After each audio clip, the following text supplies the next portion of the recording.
like to take this opportunity, Bazalani, to greet you all in the wonderful name of our Lord Jesus Christ.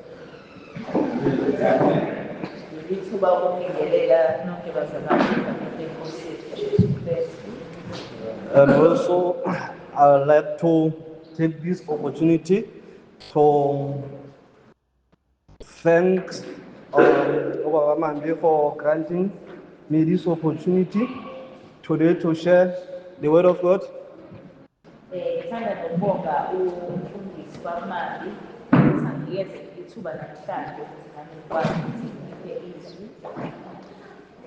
Also, I appreciate the word of wisdom that now he realized that the school calendar installation with a youth mom. Siyabonga nje nanokuthi uNkulunkulu aphinde amthinte umfundisi ukuthi abone ukuthi hayi kuyashayisana impela inyanga yethu yabantu abasha kanye nenyanga yabafundi njalo nje basuke bengena. Because I think it is wise to start well and to finish up well. Ngoba ngicabanga ukuthi kubalulekile kakhulu ukuthi siqale kahle inyanga isaqala nesiphetho sethu naso futhi sibe sihle. But today it is surprising that youths are only 3. Ngoba namhlanje ayikuyathuka futhi kuyadumaza masibheka siqalaza ngathi nje abantu abasha bathathu kuphela. But God knew that there will be 3. Kodwa uNkulunkulu wayazi abantu abasha bayoba bathathu kuphela. And I think it is not by mistake that they will hear the word of God today.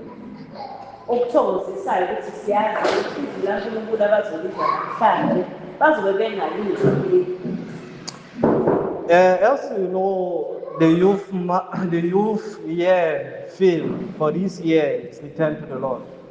Ngicabanga ukuthi senzuleke bazalwane ukuthi kulonyaka njengalabantu abasha isihloko sethu sithi masibuyele enkosini.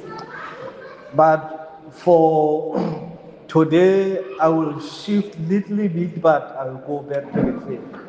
Namhlanje ngizothi iyakaza kancane nje lesihloko kodwa ngiphinde ngibuyele kusona futhi. Because I think 3 preachers, they dwell much on the theme. Ngoba bese sizwile abashumayeli abathathu emavikini adlulile bonke bekhuluma ngalesi sihloko. But I'm not saying I'm not going to teach about the theme.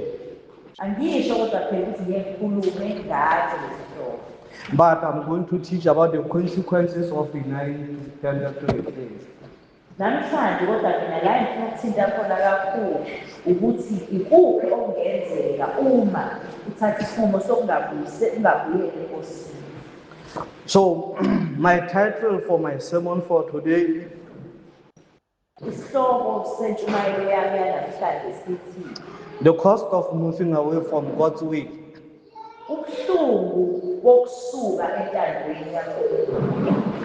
I want to repeat it. I'm saying the cost of moving away from God's way.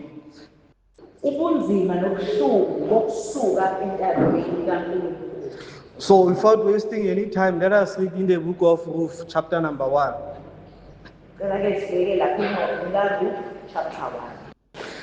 Verse 1 to 5.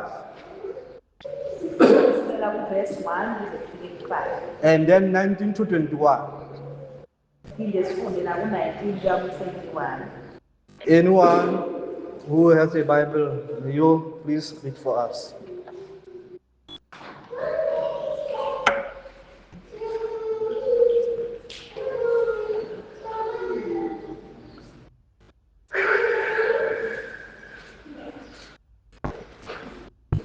Any Zulu Bible?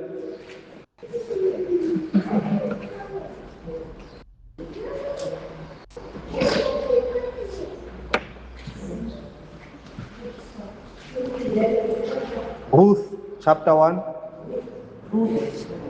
Good.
Verse 19 to 20.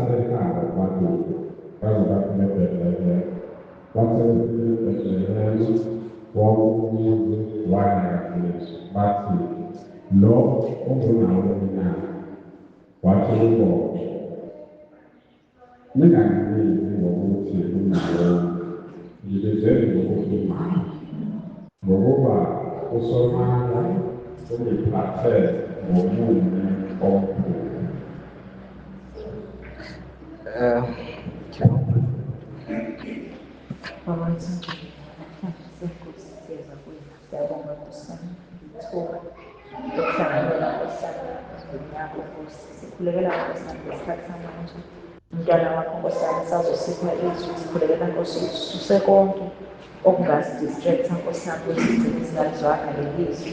Ususe Nkosi yami nalokho okwenza ukuthi manifika izwi Nkosi yami ucabange omunye ukuthi leli zwi kahle kahle lishiwo kusibani, kodwa Nkosi umunye ukhobe thina Nkosi yami lokho ufuna sikwenze namhlanje sikuthathe sikwenze zijike ney'mpilo zethu egameni leNkosi yethu Jesu Kristu. So, brethren, sometimes the place outside God's will look attractive at the beginning. Bazalwane, kwesinye isikhathi kunezinto eziye uthi uma uzibuka zibukeke ngazi ukuthi eyi zibukeka kahle ziwubukhazikhazi. They may appear like green pastures, Zingabukeka njengamadlela aluhlaza, full of opportunity, engathi amathuba amasha, full of provision, engathi ngempela nje kunengcebo kuhamba kahle, and full of comfort. engathi futhi nje kuzothokomala nje kube mnandi. But what looks green on outside Kodwa okubukela kuhlaza ngaphandle may be spiritually dry on inside. ungathi uma usubheka ngamehlo akamoya ngaphakathi uthole ukuthi kome kweqile. Elimelech and his family went to Moab, U-Emeleki nomndeni wakhe bahamba baye eMoab looking for life, beyobheka impilo engcono, bread, and hope. beyofuna ukudla nethemba elisha, But instead, they found loss. kodwa kuzange kuze kube njalo uma befika lapho bafike balahlekelwa kakhulu, Death and bitterness. ukufa nokuhluka kakhulu enhliziyweni. Not every green pasture is God's pasture. Akuwona wonke amadlela aluhlaza amadlelo akaNkulunkulu. So the book of Ruth, it was written in the days when the judge ruled. Incwadi le yakaRuth yabhalwa ngesikhathi kusaphetheke amajaji. This was the time of spiritual decline. Ngalesikhathi indaba yokukholwa nokunaka kakhulu izinto zakamoya yayihamba ukuyishona phansi. And moral confusion. nokwenza izinto nokubeka phambili izinto ezilungile kungasahambi kahle. The people who were doing what is right in their own eyes. Abantu izinto babezenza ngendlela yabo ngokubona kwabo. Then the famine came to Bethlehem. Nawe umndeni-ke manje usuye Bethlehem, kwafika indaba enkulu eBethlehem. Bethlehem means the house of bread. Igama elithi Bethlehem lichaza ukuthi indlu yesinkwa. Yet there was a famine. Kodwa kunendlala endlini yesinkwa. Instead of trusting God, Kunokuthi-ke la abazalwane bathembe uNkulunkulu. Elimelech moved to his family to Moab. U-Amaleki wathathela isinqumo ukuthi hayi mina ngithatha umndeni wami sihamba seMoab. A land outside God's government. Indawo eyayingekho uNkulunkulu engashilo engababekile futhi mina ngilapho ngibheka. A land of idolatry and spiritually dangerous place. Indawo la ekwakwenzakala khona iy'nhlobo ngey'nhlobo zezinsakalo nendawo yokukholwa nje ingabekiwe phambili. What looked like a green pasture became a graveyard. La ekwakubeka engazi ukuthi bathola amandlela aluhlaza kwaba indawo eyithuba. Today, I'm going to talk about 5 spiritual truths. Ngifuna namhlanje ukuthi sikhulume ngamaqiniso amane okukholwa. I know as a student of homiletics, it's dangerous to think about 5 spiritual truths. Yazi ukuthi njenganomfundi kunobungozana ukuthi ngifundise ngala maqiniso amane. But I will guarantee you, I will give it a sensible flesh per each truth. Kodwa ngicela ngindekezelele ngizomchazela ngendlela kahle khona nje ngizoza ukuthi ngifuna ukuthini. So the first truth is this. Iqiniso lokuqala yileli.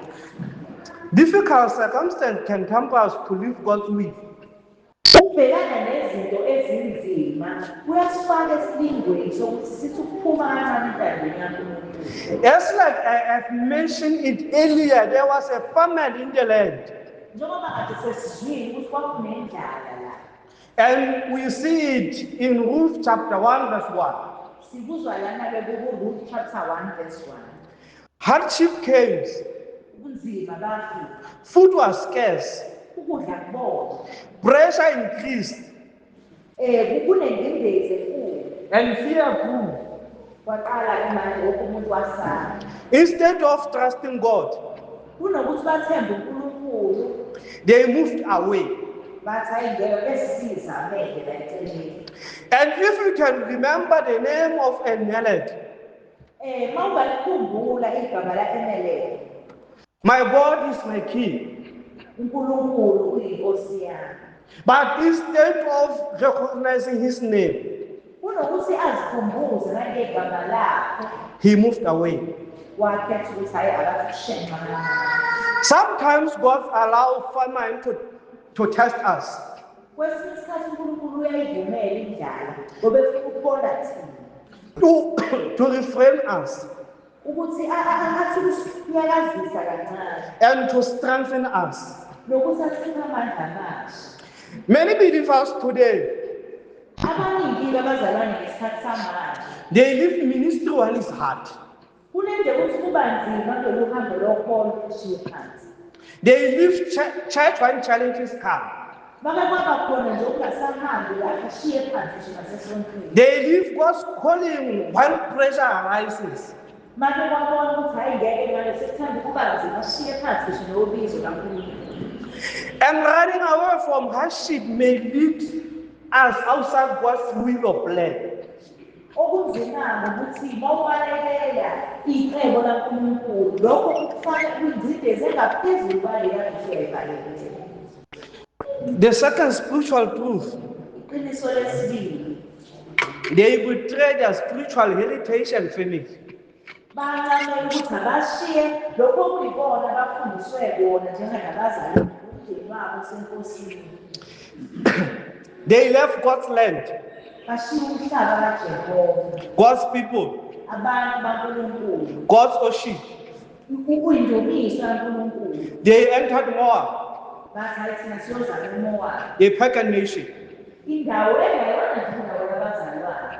a land of idol worship, la ekhonzwa khona iy'thixo, a spiritual dangerous place. indawo othi uma uya khona ngempela uyozifaka esilingweni njengalo mzalwane. Bazalwane, this was not just a relocation. La lesinqumo basithatha bona babona ngazi ukuthi hayi siyavuma. Kwakuyinto enzima ngaphezulu kwalokho. It was a spiritual compromise. Kwakuwukuthi nje ubheke nje indaba yakho yokukholwa. So let us see the consequences. Ake sibone ukuthi lesinqumo sabo sabayisela kude. Soon, their son married a Moabite woman. Baqala benze okungafanelekile bafike bashada amakhosikazi awabuyelozwe lelo. Spiritual compromise increase. Bayaqala nabo benze okungahambisani noNkulunkulu. Kuyanda.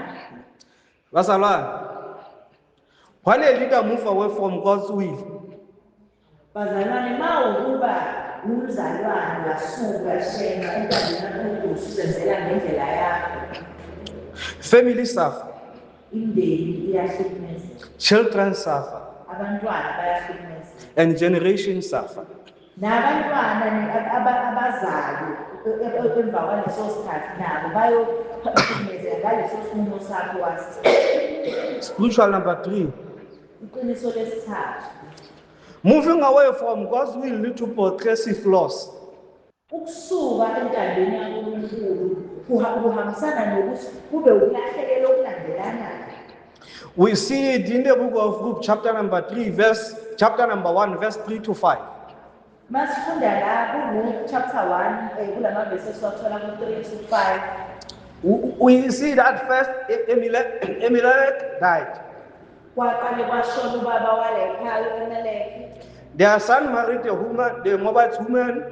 Amadodana akhe ashada amakhosikazi kulelizwe. Mahlon and Kilion died also. Namadodana akhe futhi uElimeleki naye ashona. So now Naomi was left without husband. Nangu-ke manje uNaomi uma walekhaya akasenandodana, akasenamkhwina. He left without 2 sons. Akasenamadodana. And now there's no protection. Sebehleli nje abasavikelekile kulelizwe abangalazi. There's no hope. Alikho ithemba. Now left Bethlehem full. Kade behambe umndeni ophelele eBethlehem. But he remained in Moab empty. Kodwa uhleli manje la eMoab kulelizwe akasenalutho. So spiritual truth number 4. Iqiniso lesine. Now called herself bitterness. Uyamuzwa ke manje mayesezichaza uNaomi usezibiza njengomuntu wesifazane orenhliziyo ebuhlungu ephatheke kabi.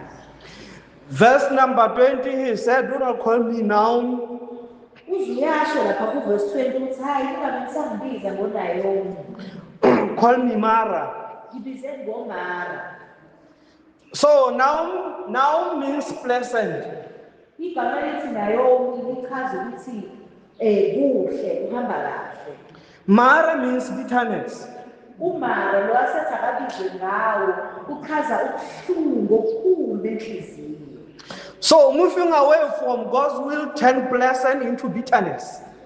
Ukusuka entandeni kaNkulunkulu kuyakwazi ukuthi ushintshe kanti uNaomi umnandi ube umara ube sebuhlungwini. Turn fullness into emptiness. Kuthi kade kugcwele ugcine sekungasekho lutho. Turn hope into sorrow. Kuthi kade kunethemba kube khona ubuhlungu kakhulu osuhleli kubona umzimba. Naomi lost her husband, uNaomi walahlekelwa ngumkhwenyana wakhe, her son, amadodana akhe, and her security. nokuthembeka ukuthi nje avikeleke kahle. The cost was too high. Uma usubheka ngazi ukuthi lesinqumo asithatha hayi imiphumelo yayo yayinzima kakhulu. But let us just to observe something very precious here. Kodwa kukhona okuhle engifisa ukuthi sikuthole kulesimo lesi. I really appreciate and I understand most of the preacher every time when they are preaching about the book of Ruth. Ngiye ngibona isikhathi esiningi abashumayeli babekhuluma ngencwadi kaRuth. Is one of the books that is more appreciated. Kuyincwadi ekuyibona siyasibona bayathanda impela ukushumayela ngayo. Because most of the time they preach about a good relationship between Makoti and Matsara. Ngoba siyasibona beyisebenzisa kakhulu le ncwadi ukuthi bayisebenzisele ukuthi la kwavela ubuhlobo obuhle phakathi kwamakoti noManezana. And that is good. Kuhle nalokho. But I want us to look something very vital here. Kodwa khona okunye okubalulekile la engibona ngathi asikunakile. Because we are praying a God of second chance. Ngoba asikhohliwe noma sikhuleka phela sikhuleka uNkulunkulu okwazi ukushintsha izinto aphinde asiphe elinye ithuba. A God who always relocates his mercy. uNkulunkulu okwazi ukuthi umusa wakhe ukuthole noma ngabe kuthiwa. So let us look. It's like Naomi's family. Ake sithi ubuka kancane lo mndeni kaNaomi. I want us to illustrate just like John. Ngifisa ukuthi siyibuke le ndaba njengalelo daba esilaziyo lukaJona. Also, Jonah learned that moving away from God's will came at high cost. NoJona naye wafunda kanzima njenganawo umndeni kaNaomi ukuthi ukusuka entandeni kaNkulunkulu uhamba indlela yakho kunobunzima osuke uzobhekana nabo. And I know, Basalonu, you know the story of Jonah. Siyasazi sonke bazalwane udaba lukaJona. And we know that as his rebellions, he bought a financial loss. Siyazi ukuthi ngalokho sasathini uma ufuna ukwenza ngendlela yakhe wagcina lahlekelwa kakhulu ngisho naseyimali. And we know again that he affected innocent sailors. Siyazi nokuthi futhi lesifungo sakhe asizange sibe esakhe kuphela kuhlukumezeke yena. Wagcina kuhlukumezeka nabantu abasesikhumbini ababengahlangene nalolu daba. And again, we know that Jonah left in suffering in the belly of the fish. Siyazi ukuthi uJona la beswini senhlanzi yayekuyona kwakungemnandi. And we know again for 3 days he stayed in the belly of the fish. Siyazi ukuthi wahlala izinsuku ezintathu eswini senhlanzi. So his story reminds us that the cost of running away from God's will is always at high cost. Le ndaba kaJona iyasikhumbuza ukuthi hayi bo ukufanele ingando kaNkulunkulu akuhambi kahle izinto zakho zisuke zingeke sezihambele kahle. As we know, for youth month, they said their things return to God. Njengoba sesifike bazalwane nje bakuyinyanga yabantu abasha ukuthi isihloko sithi masibuyele enkosini. If I was at this juncture, I will say to them, they must resign that verse as a mass choir. Ukube kuthiwa bengikwazi bengizothi abake bayenze leyo kube iculo mhlawumbe abayiculayo njengekhwaya. But I know they never memorize it. Kodwa ngiyazi ukuthi abazange baze bahlale balifunde leli vesi balazi leli. They just know that is our theme verse. Bazi nje ukuthi hayi ivesi esibambelele kuyona ngekhaya. But they never meditate it. Kodwa bahlalanga kulona bagxila kulona. They never memorize it.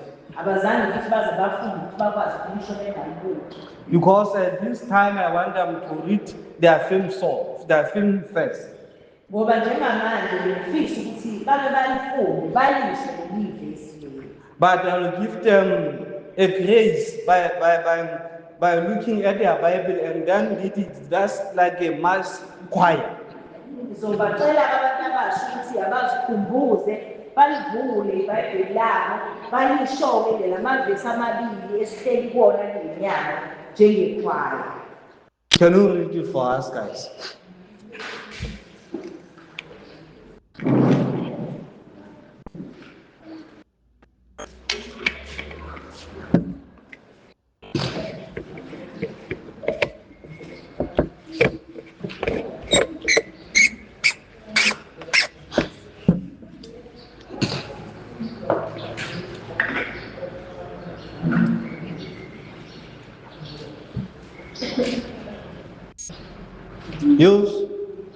Can you read? Like a choir? Like a choir? Even now, certainly all of us, fasting and praying your hearts and not your bodies, presenting the Lord your Father, for He is gracious and merciful, slow to anger and abounding in sacrifice, and relents from sinful action. Amen. Return to God, Buyela enkosini for He is gracious and merciful. ngoba muhle futhi uthembekile. Bazalwane, His mercy brought Jonah back to God's purpose. Lo musa wakhe uNkulunkulu iwona lo okwenza ukuthi akwazi ukuthi uJona kade sendele indlela yakhe yabuye futhi azobuyela emcolo kaNkulunkulu Through the fish. ngenkathi. Because by the moment that they threw Jonah into the sea or ocean, Ngoba ngalesi sikhathi bemjika uJona bemfaka lapho lwandle, after a serious rebellion, emva kokuthi kade esezenzele ngokwakhe ngesikhashana, after paying a high cost, emva kokuthi esebonile ukuthi engathi kuyamshubela impela manje going opposite side to God's plan. wakhetha ukuthi lokhu uNkulunkulu athi akakwenze yena enze okuseceleni ongabona nje lokho. Going to Tarshish instead of going to Nineveh. Wathi yena hayi ngigcwele eThalashishi kodwa uNkulunkulu wayekade yena ayenanini. And he said, I will not listen to you, God. Hayi mina uNkulunkulu ngeke ngikwazi ukulalela. I will rather pay a high price or cost. Hayi mina ngizokwenza ngizamele ukuthi ngenze ngendlela yami. And then after they threw him into the ocean, Bathi masebemjwiba olwandle. because the grace of God knows that Jonah is going to deny to go to my will of my plan. Ngoba umusa kaNkulunkulu omuhle wathi cha ngiyamazi uJona ukuthi uzozama ukwenza ngendlela yakhe kodwa mina ngiyethemba. The grace of God will relocate Jonah. Wathi uNkulunkulu nalapho ngizokwazi ukuthi ngibuyisele eceleni lami Jona. Because no one can survive in the water Ngoba akekho umuntu ongavele aphile nje isikhathi eside emanzini. for 3 days. Akekho asidalelwe njenganabantu sizaphile emanzini sibe yintaba. And the worst part is the belly of the fish. Nalapho kuney'nhlanzi ezihlukahlukene neziwubungozi. But the grace of God relocated because he see now Jonah was repenting. uNkulunkulu wayibona inhliziyo yaJona ukuthi siyashintsha siyafuna ukubuyela kuyena. And Jonah just said, pray a prayer that God, now I'm ready to go to your will. uJona akusho ngokuningi wathi nje Nkosi sengikulungele ukuhamba ngentando yakho. And we know Jonah was already paying the cost. Siyazi ukuthi uJona wayeseqalile ukuze ubunzima bongabulaleli uNkulunkulu. And the Bible never tells us whether Jonah now was saving any money to pay for another favor. iBhayibheli alisitsheli ukuthi uJona kwakusakhona nokuyimadlana esanda lokuthi usangaphinda yogibela uNkulunkulu. And by the way, as you know in the Old Testament, other nations were praying or they were symbolizing different animals or things after all idol worship. Siyazi-ke kusesemendeni edala ukuthi kulamazwe ahlukahlukene babethi babebona isilwane esithize basikhonze benza imithixo ethile ngey'lwane ezihlukahlukene. We are not sure about the Assyrian, but we know the Philistine, their gods were associated with fish. Siyazi ukuthi amaFilistini wona uNkulunkulu ababemkhonza kwakuyiyona inhlanzi. But we are not sure about the Assyrian. Kodwa sazi ngama-Assyrian. But maybe somewhere they were associated with them, we are not sure. Sazi nabo mhlawumbe babe nabo kukhona lapha nalapha laba abakhonza khona. After Jonah praying, the fish relocated destiny to Nineveh. Emva kokuthi esekhulekile uJona uNkulunkulu walenza icebo ukuthi wona impela le nhlanzi yona izokwazi ukuthi ikubuyisele endleleni yakho. It was God's grace. kwakuwumusa kaNkulunkulu. It was not Jonah's works. Hayi ngokuJona wayekwazi ukuthi azenzele. But God's grace when it relocated you. Ngokubusa kaNkulunkulu awuhluleki akukho la ungakhululeki. And by the way, the only thing that Jonah spoke when he arrived in Nineveh, Okunye ngifisa ukuthi sikwazi ukuthi kunento ethile nje yodwa uJona ayikhuluma enkengeni. he never performed any sign just like other prophets. Angazange bayifika khona uthola ukuthi sekukhona imangaliso ezinkulu azenzayo. Because people were living in signs. Ngoba abantu bafuna ukuthi hayi esikhona imangaliso kuqala. He only said, repent in 40 days, otherwise God will punish you. Wafika nje wathi nje phendukani kubuyele enkosini ey'nsukwini eziwu-40 ngaphandle kwalokho uNkulunkulu uzoniphanisha. And what was surprising, even animals fast. Okwasho kwathusa ukuthi kwathi ngisho ney'lwane It was God's grace. kwakuwa uthando kaNkulunkulu nomusa wakhe. Relocating John. Selikwazi ukuthi sishintshe isimo sikaJona. The one who was running away from God's will. Yena noJona futhi kade sesibalekele emlandweni kaNkulunkulu. So now as he returned to the Lord, Mayesithatha isinqumo sokubuyela enkosini. God's grace was in abundance on him. Umusa kaNkulunkulu wathelela kakhulu phezu kwakhe. The second person that we want to see again, Omunye umuntu wesibili ngifisa simbuke la. we see now. Sibona naye.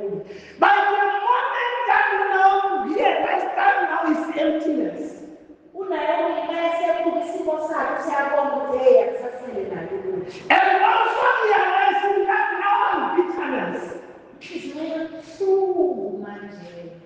he decided to return back Ayangibuyele enkosini. to Bethlehem. Angibuyele ezweni kaNkulunkulu. Because he heard that the king was providing food. Uzwile ukuthi lapho ezweni kaNkulunkulu enkulunkulu engathi useyabapha okudliwayo. And when he said to his beloved, Okubuhlungu kumakoti wakhe. he said to them, I'm going back. Wathi ngeke mina sengiyethi ukubuyela ezweni lakithi. And you stay behind your family. Ayehlala nemindeni yakho ekakini la ezweni lakithi. And this beloved, by the name of Ruth, Lo yedwa walabo makoti amabili uRuth. he said, wherever that you are going, Wathi la uyakhona I will be with you. ngizohamba nawe. You are God uNkulunkulu wakho in my God. uyoba uNkulunkulu wakho. The reason why Ruth was able to move or to go there with Naomi, Into eyenza ukuthi ukakwazi ukuthi ahambe noNaomi. it was also because of God's grace. Kwakuwumusa kaNkulunkulu. Because by that time, Naomi was old. Ngoba ngalesi sikhathi wayesegugile kakhulu uNaomi. And according to his traditional culture, a wife was supposed to marry Naomi. Ngokomthetho wawasikakhona uBhowazi wesathi ukuthi neshadweni nomuntu kwazofanele ukuthi ashade noNaomi. But by this time, Naomi was old. Kodwa phela usegugile manje uNaomi. And there's no hope for seed. Akusekho manje ukuthi angaphinda athole abantwana. Because he even emphasized it when they were trying to came back with her. Ngoba wakusho nalokho khona amakhosikazi lawa amadodana abo ayikho elihambela nami ngeke saphinde bathola abantwana sengidala. She said, stand behind because if you think I cannot reproduce my thing so that you wasted, then you be marked by my sons. Ngisho noma ngabe kuthiwa sengiyakhulelwa-ke ngeke ikwazi ukulinda lezo y'ngane zikhule lize zishade nazo. But in spite of that, Kodwa noma sekunjalo God praised me your her. uNkulunkulu umusa wakhe waqhubeka wabangani. Because of the good relationship between Makoti and Lazarus. Ngenxa yobuhlobo obuhle uNkulunkulu abona phakathi kwamakoti nomamezala. God limited their needs. uNkulunkulu wabahlelela wabanakekela. Because there was a king redeemer. Ngoba uNkulunkulu akahlulwa yilutho. There was a king redeemer. Kwakukhona inkosi ukulungisa konke. There was a king redeemer. Kwakukhona inkosi ekwazi ukulungisa konke. And now they say, Ungayona ukuthi Makoti, makoti go and sleep next to us. hamba uyofika laphaya eduze kwaBhowazi. And remember, now who was working in the field? Singakhohlwa ukuthi uyasebenza la emasimini. And the part of contact that he was contacting the house. Ukusebenza kwakhe lapha kwenza ukuthi ambone nalo muntu bekhulunywa ngayo. It was totally different than any other workers. Yena indlela yakhe futhi esibona kwenzakala ngayo la emasimini kunokuhluka kancane kwabanye abasebenzi. Because who was asking, who was this girl? Ngoba siyakuzwa la noBhowazi lokhu kunzima ukuthi ubani yantombazana. He went double. Wasebenza kwaphindelela ngaphezulu kwalokho ajwayele ukusebenza. He went so unique. Wasebenza ngendlela engajwayelekile. And then God placed more than roof. Ngoba uNkulunkulu wawazi ukuthi lo muntu lo He's going to meet a king redeemer. uzohlangana nomuntu osunyelwe uNkulunkulu. Because of the point of contact, how he contact herself. Ngendlela yena ayeziphethe ngayo. Which means it's so important even in workplace, school place, every place where as a youth we are contacting ourselves. Ngalokho kubalulekile ukuthi asizibheke yonke indawo la esihamba khona ukuthi siyiphethe kanjani sekusebenzile isikhathi esikoleni. Because you don't know who is watching you. Ngoba wazi ukuthi abantu ngesikhathi kwekuba babonani kuwena. And you don't know what does your character mean. Awazi ukuthi le ndlela yakho yokuziphatha kanje uNkulunkulu uhleleni. Because the way you conduct yourself, Ngoba indlela yakho oziphethe ngayo sometimes it's the way that brings you to a destiny. iyona ozosiza ukuthi le ndlela uNkulunkulu ahlelele ngayo ugcine ukwazile ukuthi uhambe ngayo. Maybe it's the way that God can open doors. uNkulunkulu uthembile ukuthi indlela ozoziphatha ngayo iyona ezovulela namathuba. Because you are trustworthy. Ngoba uNkulunkulu uthembile. Hallelujah. So, we see the pattern of what creates when He you to give you a second chance. La sibona ubuhle baNkulunkulu ukuthi akahluleki ukuthi aphinde anikeze impilo. When God returned what was lost. uNkulunkulu uyakwazi ukubuyisela konke osikulayini. Hallelujah. So, bazalwane, the last spiritual truth. Bazalwane, iqiniso lokugcina The attractive land that hits trouble. lo mhlaba obukeke ngathi mnandi uzaleni. At first, Moab looked attractive. Abekuba laba bekhona bekuba lelizwe lakaMowabi bayekubeka ngathi liza nezinto ezinhle. There was food. Kwakukhona ukudla, There was opportunity. kwakukhona amathuba, There was a survivor. kwakukhona okwengathi kungcono nalokhu esinakho. But later there was death. Kodwa-ke isiphetho sakhona kwaba ukudla, There was loss. kwaba khona ukulahlekelwa okukhulu, And there was bitterness. kwaba khona ubuhlungu benhliziyo. Not everything that looks good is God's will. Akukhona konke okuhle okuyintando kaNkulunkulu. Sometimes green pastures outside God's will lead to spiritual dryness. Kwesinye isikhathi amandlela aluhlaza angekho entandweni kaNkulunkulu agcine esifake ebuhlungwini bokuphela kokukholwa. Let me encourage you, youth. Ngicela ukuyikhuthaza abantu abasha. It is better to suffer in God's will Kungcono ukuthi uhlale kabuhlungwana kodwa uhlele entandweni kaNkulunkulu than to prosper outside God's will. kunokuthi uphumelele kodwa uphumelele ungekho entandweni kaNkulunkulu. Let us remember, Singakhohlwa a sheep is saving a shepherd's pasture. ukuthi umkhumbi usuke uzophepha ngoba nakho umnikazi wawo ukhona. But when you see a cleaner Christ outside, Kodwa mawuzothi ulapho uhamba nayo impikazi yomkhulu ukubhekela inkumbi eseceleni and wanders away, sorry, akuthi isikabhu siphephile ngoba suke sihamba noleyo siwazi. Kodwa manje sasuka leso sikabhu sabhekela omunye eceleni kuyashintsha. it becomes vulnerable to the wolves. Kuqala manje-ke naley'lwane lezi zasehlathini ezidlayo isikabhu zibona ukuthi awunange hamba yedwa. In the same way, Nakuthina God's will is your protection. intando kaNkulunkulu iyona evikelayo. Let me emphasize it. God's will is your protection. Ngifuna ukuthi lokho kuhlale kungene thina sonke ukuthi into ekuvikelile njengamanje intando kaNkulunkulu. Outside God's will, danger is near. Osusukile entandweni kaNkulunkulu nayo ubunzima buseduze. I'm saying outside God's will, danger is near. Ngithi wena osusukile entandweni kaNkulunkulu ubunzima sebunga eduze kwazo. Let me conclude my sermon. Sengicela ukubhala. Elimelech's family left God's place, Umndeni kaEmeleki washiya izwe kaNkulunkulu. entered a cursed land, Waziyela komunye nje umhlaba abakade bengathunyiwe nje nokufunwa khona. and lost everything. Balahlekelwa yikho konke.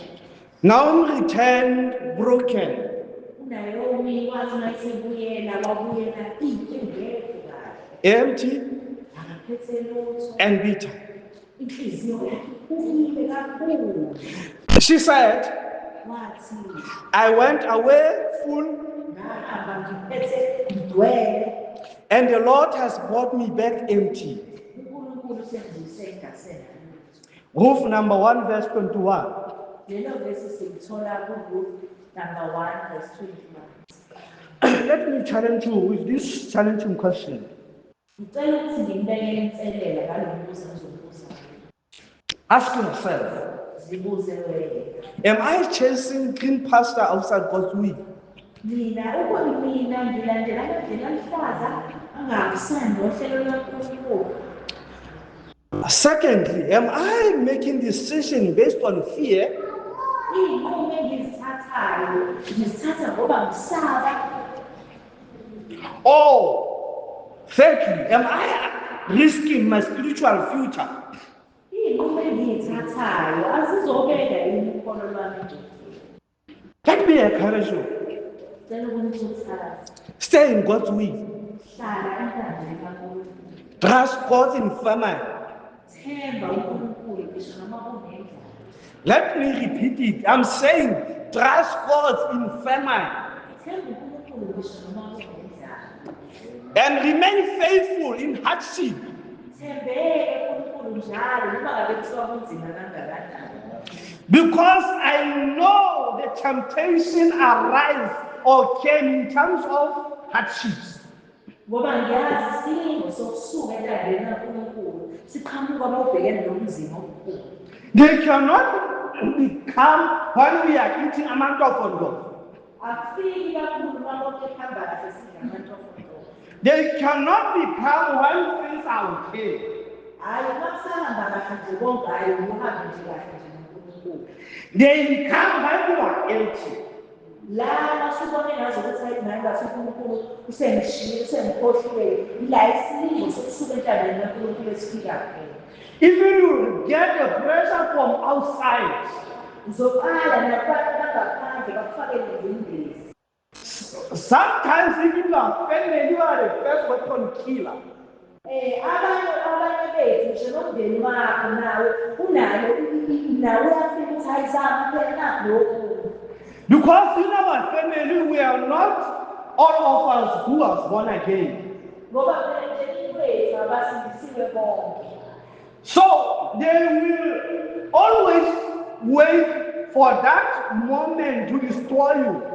Bazolindela ukuthi kube khona lelo thuba nje incane bazolithola ukuthi bakucekelele phansi. They will tell you, this salvation or this Jesus of yours, see, it's not working. Bazokutshela masubhekene nekhathi yokuzima ukuthi hayi kodwa ngathi loJesu wabhala sakusebenzile. Or simply they will remain when hardship came. noma bazohlala nje ukuthi baqhubeke njengathi kuthengakuzokwenzenjani-ke nokusubelana nomzimba omdala. To test your faith. Afuna ukubona ukuthi hayi ake sibone ukuthi wena ukholo lwakho uzoqhubeka nalo yini. I remember in 2021, Ngiyakhumbula ngonyaka wa-2021 I and my family, the relationship was not good. mina nomndeni wami ubuhlobo bethu bakungahambi kahle. The reason why it was not good Isizathu salokho is because me, I was prioritizing my relationship with Christ. ingoba mina ngangibeka phambili ngaphezu kwako konke ukuthi ubuhlobo bami noNkulunkulu. So every meeting that is not giving me a way fee, I will decline it and go to church. Uma kuzokhulunywa kuthiwa kunemhlangano lemhlangano engibona ukuthi hayi le mhlangano lemisandawo ngithi angeke ngiphumelele mina ngenkonzweni. And they started to give me names. Baqala-ke manje baba namagama abangibiza ngawo. And they even confirmed a statement that church of worship will bury you. Baze bashingame inzima bathi hayi leli sonto lakho lona lokungcwaba.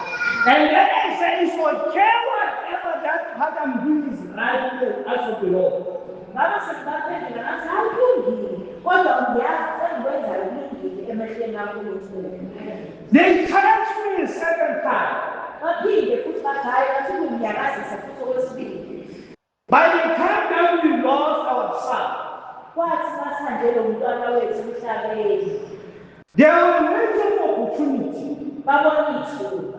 So now it's good family. Manje indlela ephilile manje. On my side, Umndeni wami, on my website, umndeni wamakalela, they are saying, bayakhuluma-ke. okay, now the wedding is over. Bathi-ke manje ayesiqalile inkinga.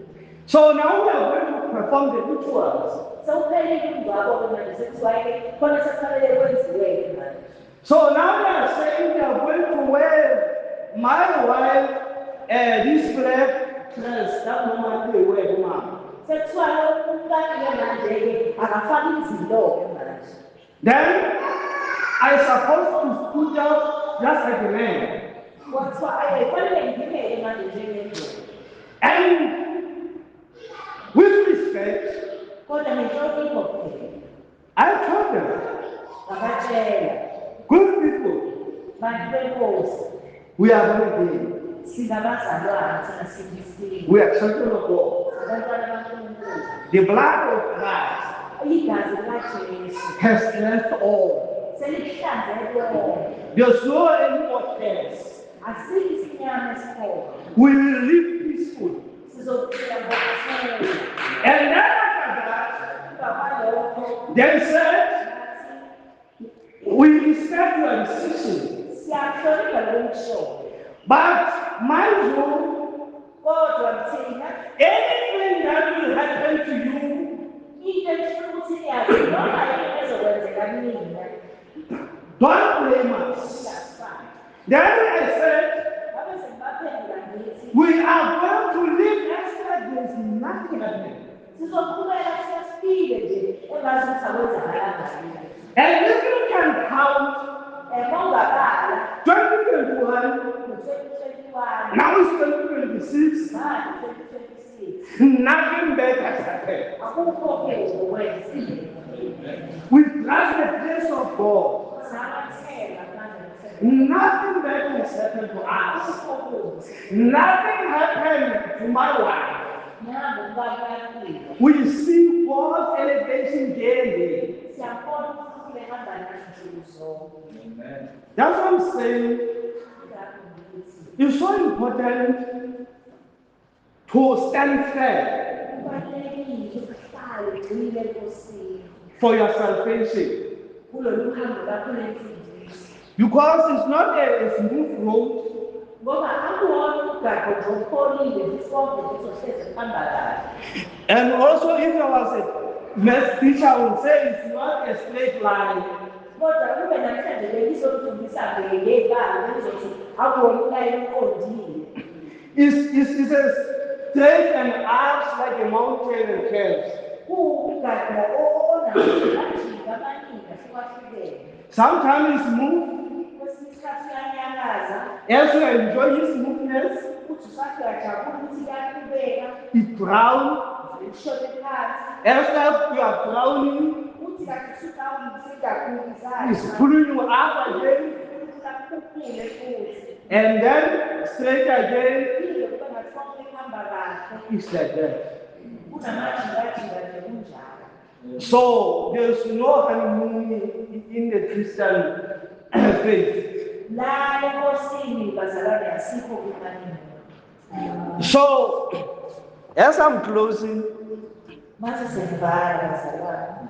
green pasture outside God's will may look attractive at first, Amadlela aluhlaza angaphandle. Ngecebo laNkulunkulu ingabukeka ngathi mahle uma uwabuka nje kuqala. but they always end in bitterness. Kodwa isikhetho sabo kunzima okukhulu.